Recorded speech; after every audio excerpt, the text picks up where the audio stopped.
आप सबका फिर से स्वागत है। मैं Vivek Bindra, motivation speaker, leadership consultant, business coach. आज बात करूंगा इलॉन मस्क की। इलॉन मस्क है कौन? Far sighted, futuristic, barrier free thinking रखने वाले एक South African born Canadian American business magnate है। ये इलॉन मस्क जैसे लोग सदी में दो चार ही पैदा होते हैं। लगभग 100 साल में दो चार लोग ही ऐसे पैदा होते हैं। इलॉन मस्क वो लोग हैं जो फ्यूचर को कंट्रोल करना जानते हैं, एनविजन करके। बचपन से ही 10 साल की उम्र में ही वो इतनी किताबें पढ़ लिए थे जो एक ग्रेजुएट भी नहीं पढ़ पाता। 12 साल की उम्र में घर में पड़े पड़े एक कंप्यूटर से उन्होंने एक गेम बना डाला और उस गेम को उन्होंने $500 के अंदर पहली दफा एक ऑनलाइन कंपनी को सेल कर दिया। बचपन से ही उनका ज्यादा फोकस था कि प्रॉब्लम, सबसे बड़ी प्रॉब्लम है सोल्यूशन ढूंढना। Looking for the solution is the biggest problem. वो क्या कहते थे? एक ही प्रॉब्लम है कि प्रॉब्लम नहीं है, सोल्यूशन ढूंढना बड़ी प्रॉब्लम है। तो उनकी कंपनी के अंदर अगर आके कोई ये बोल देना कि सर ये हो नहीं सकता, तो वो उसकी कंपनी में उसका आखिरी दिन होता था। वो क्या कहते थे? होगा, जरूर होगा, सोचो कैसे होगा। उनका मानना क्या है? Failure is the option. दुनिया बोलती है failure is not the option. ये मैंने पहले व्यक्ति देखे जिसका मैंने बिजनेस, एक्चुअली मैं थॉट प्रोसेस इलॉन मस्क का जानना चाहता था। आप में से कई लोगों ने कमेंट बॉक्स में लिखा ना कि इलॉन मस्क की केस स्टडी दीजिए। ये एक ऐसे व्यक्ति हैं जो मेरे लिए भी इंस्पिरेशन है। ये वो व्यक्ति हैं जो पृथ्वी के लिए जीवित रहना चाहते हैं।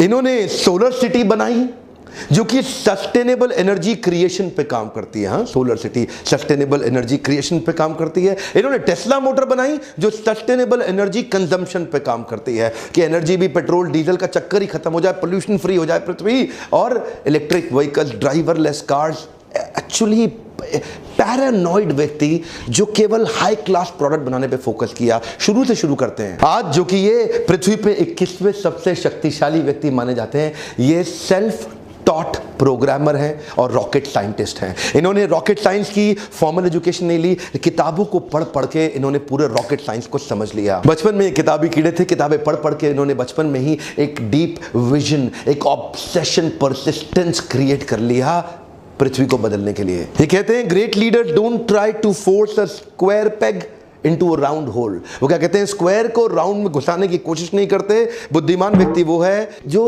अपनी हाई परफॉर्मेंस टीम को बिल्ड करते हुए उनकी कोर इनर स्ट्रेंथ को पहचानता है। इसका अर्थ क्या हुआ? कभी भी मछली को पेड़ पे नहीं चढ़ाते, पेड़ पे बंदर को चढ़ाते हैं। बंदर अपने आप चढ़ जाएगा, मछली जिंदगी भर मेहनत करने पे भी नहीं चढ़ेगी। इनका मानना है कि अगर असाधारण काम कराना है टीम से तो टीम पावरफुल होनी जरूरी है।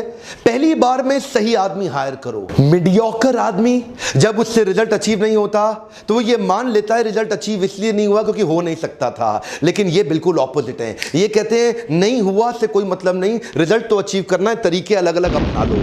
गोल को नहीं बदलना, तरीके बदलने हैं। गोल नहीं बदलना, स्ट्रैटेजी बदलनी है। पूरा बचपन 10-10, 12-12, 15-15 घंटे अकेले घर में बैठ के पढ़ पढ़ के इन्होंने निकाल दिए। जिंदगी भर 7 दिन काम किया, एक दिन में 15-15 घंटे काम किया। अपने आप से अनरीजनेबल, अनकॉम्प्रोमाइजेबल एक्सपेक्टेशन रखते थे। अपने आप से वो एक्सपेक्ट करते थे जो कोई नहीं कर सकता। ये क्या कहते थे? मुझे वो नहीं करना जो किया जा सकता है, मुझे वो करना है जो करना चाहिए। ये नहीं बोलते I don't expect to do what is possible, I want to do what is needed to be done। इनकी वर्ल्ड क्लास कंपनीज की लिस्ट में Zip2, X.com, PayPal, SpaceX, Tesla, solar city, hyperloop, open artificial intelligence, Neuralink, the boring company, जिनमें से SpaceX, Tesla और solar city की चर्चा और hyperloop की चर्चा पूरी दुनिया कर रही है। ये कहते थे मैं मंगल ग्रह पर लोगों को भेजूंगा, मंगल ग्रह पे जीवन चालू कर दूंगा। एक एक करके आता हूं। 95 में अपने भाई किम्बल के साथ मिलकर इन्होंने Zip2 की शुरुआत करी और ये Zip2 में इनको जल्दी ही फंडिंग भी मिल गई। शुरू में अपने पिता के पैसे से किया, बाद में एक्सटर्नल फंडिंग मिली, बोर्ड ऑफ डायरेक्टर्स बढ़ते चले गए और आगे चल के क्योंकि अभी ये यंग थे, इनका एक्सपीरियंस उतना बड़ा था नहीं, तो बोर्ड ऑफ डायरेक्टर्स ने सोचा यार ये आदमी सीईओ बनने के लायक नहीं, उसको सीईओ की पोजीशन से हटा दिया क्या। एनीवेज बाद में टेक बबल, आपको पता है सन 2000 से पहले 99 में ये फटने की कगार पे था, तो सारे बोर्ड ऑफ डायरेक्टर्स ने मिलकर सोचा इस कंपनी को बेच देते हैं। कॉम्पैक्ट को वो कंपनी बेच दी गई,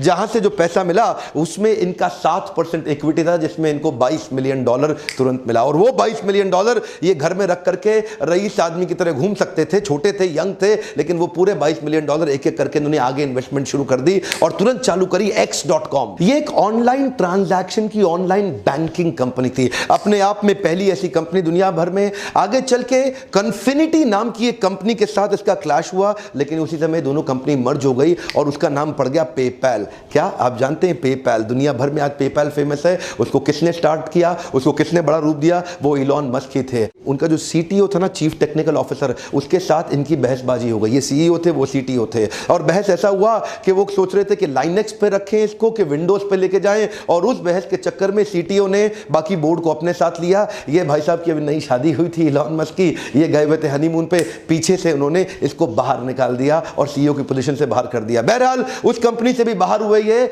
लेकिन तब बाहर होते वक्त इनका शेयर बहुत बड़ा हो चुका था। $165 मिलियन लेके बाहर निकले तो रुके नहीं। अब क्या सोचे? मुझे लगता है कि मंगल ग्रह पे जीवन होना चाहिए।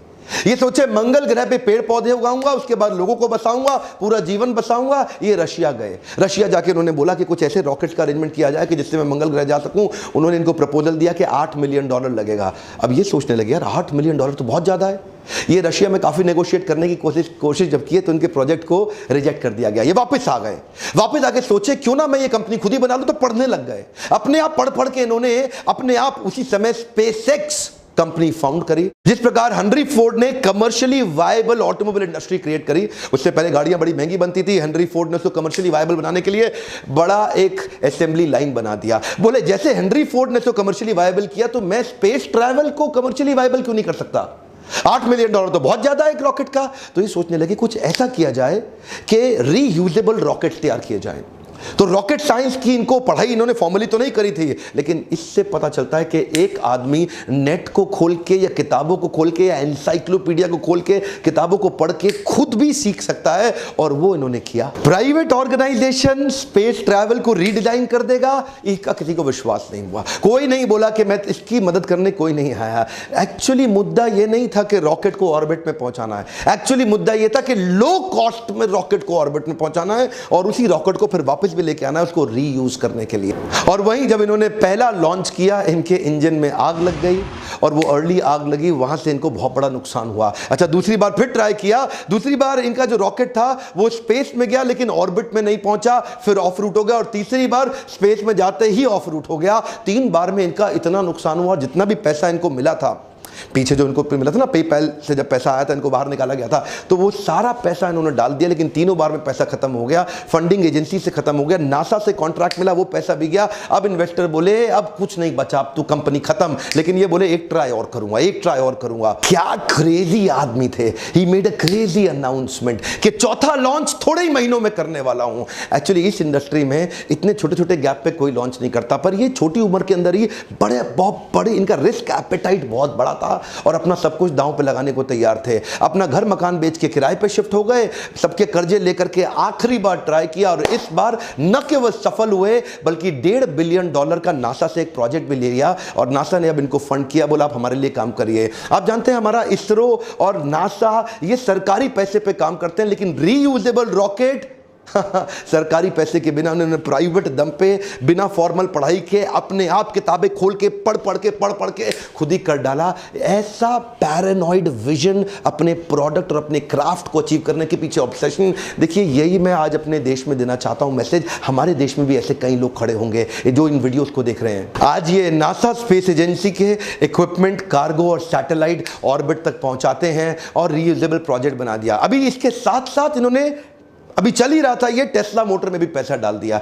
ये टेस्ला मोटर में पैसा इन्वेस्ट किए, उनकी कंपनी में घुस गए और पूरी तरह इन्वॉल्व हो गए। जल्दी ही इनको कंपनी का सीईओ भी घोषित कर दिया गया, और इन्होंने टेस्ला को लेकर के इलेक्ट्रिक व्हीकल बनाने के विजन को तैयार किया। जो पहली गाड़ी बनी वो अपनी कॉस्ट से डबल कॉस्ट पे चली गई। $1,09,000 की एक गाड़ी बनी। एक्चुअली ये सोच रहे थे शुरू में कि $50,000 में बन जाएगी, लेकिन जब बनाने लगे तो उसकी कॉस्ट डबल हो गई। गाड़ी बिकी नहीं, बिकने में बहुत दिक्कत आई। दूसरी बार कॉस्ट थोड़ी कम हुई, लेकिन तीसरे अटेम्प्ट में रीजनेबल कॉस्ट आ गई, जिससे इनकी बिक्री बहुत तेज हुई। यानी कि स्पेसएक्स में कई फेलियर आए, उससे पहले x.com में, पेपैल के टाइम पे पहले भी इनको निकाल दिया गया। उसके बाद इधर भी इन्होंने चालू किया तो इधर भी इनके कंटिन्यूअस फेलियर आते रहे। वो जो टेस्ला थी, ये जिधर जिधर गए ये क्या बोलते हैं, failure is an option. Come on, क्या फेलियर इज एन ऑप्शन, लेकिन you got to bounce back. Come on, you got to bounce back. याद रखिए, इलॉन मस्क अपने आप में केस स्टडी है, art of failing successfully. Come on, क्या art of failing successfully. आज $20 बिलियन से ज्यादा की नेटवर्थ,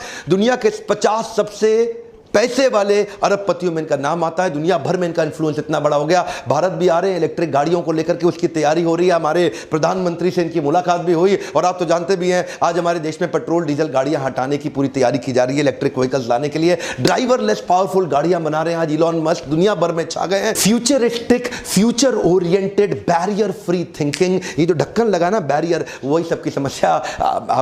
आज एक बात कहना चाहता हूं, कुछ भी भूल जाना जिंदगी में, ये बाउंस बैक को मत भूलना, हमेशा बाउंस बैक करना। मैं हर वीडियो में बताने की कोशिश करता हूं, मेरे बाउंस बैक सीरीज के पावरफुल मोटिवेशनल इवेंट्स भी होते हैं, आप भी आइएगा। वीडियो के एंड में नीचे जाके चेक करिए, डिस्क्रिप्शन में लिंक दिया होगा, क्लिक करिए और अपनी सीट ब्लॉक करिए। आप और ट्रेनिंग करना चाहते हैं, अपनी लीडरशिप फनल में आना चाहते हैं, तो इस नंबर पे फोन करके आपको पावरफुल शक्तिशाली एंटरप्रेन्योर बनाने के कुछ ऐसे टूल्स और स्ट्रैटेजीज बनाई हैं, ऐसे फ्रेमवर्क्स तैयार किए हैं। 6 महीने का कोर्स है, आपको सफल बनाने की जिम्मेदारी मेरी। आप फोन करके अगली डेट का पता लगाइए कि ये 6 महीने का प्रोग्राम आप किस तरह से अटेंड कर सकते हैं, और आप अपने एक शक्तिशाली एंटरप्रेन्योरियल एबिलिटी को 10 गुना बड़ा कर सकते हैं। आज तो वीडियो मैंने एलॉन मस्क पे बनाया, नीचे मेरे को मैं प्रश्न में आपसे आज पूछूंगा, और किस दुनिया के पावरफुल लीडर के बारे में आप जानना चाहते हैं, जिनके बारे में मैं आपको शेयर करूं। आपको इंस्पायर करना ये मेरी जिम्मेदारी है। चैनल पे वापस आके सब्सक्राइब करना, बेल आइकन को हिट करना, दूसरों से कराना ये आपकी जिम्मेदारी है। और एक रिक्वेस्ट करना चाहता हूं, हमारे भारत में भी ऐसे पावरफुल पोटेंशियल्स हैं, लेकिन दबे हुए हैं क्योंकि बैरियर बन जाते हैं, उनको आसपास के लोग दबा देते हैं, कर नहीं पाते। घर बैठे बैठे ये फ्री वीडियोस आपको देखने को मिल रहे हैं, इतना सा काम करिए, शेयर करिए, तक कुछ क्या पता कि किसको कौन सी बात कब चिंगारी की तरह लग जाए और उसका एक जे कर्व हो जाए, उसकी ग्रोथ हो जाए। तो शेयर करिए सारे व्हाट्सएप ग्रुप्स में, हो सके तो डाउनलोड करके सबको शेयर कर दीजिए। मेरे साथ जुड़े रहने के लिए, हर बार वीडियोस को वापस आके देखने के लिए प्रेम पूर्वक आप सबका फिर से बहुत बहुत धन्यवाद।